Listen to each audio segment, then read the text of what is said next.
Lussacs Law can be stated: a gas at constant volume and mass will have a direct relationship between its Kelvin temperature and its pressure. Pressure is determined by the number of gas particles striking the sides of a container. When the temperature is increased, the number of collisions is also going to increase. Since the molecules are moving faster, they have more energy. The number of collisions is going to be greater, and thus increasing the temperature is going to increase the gas pressure.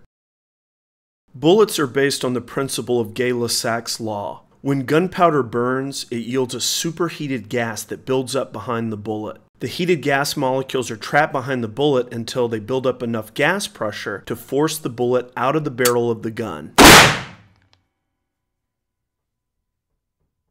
To recap, according to Lussac, gas temperature and pressure are directly related. You increase one variable by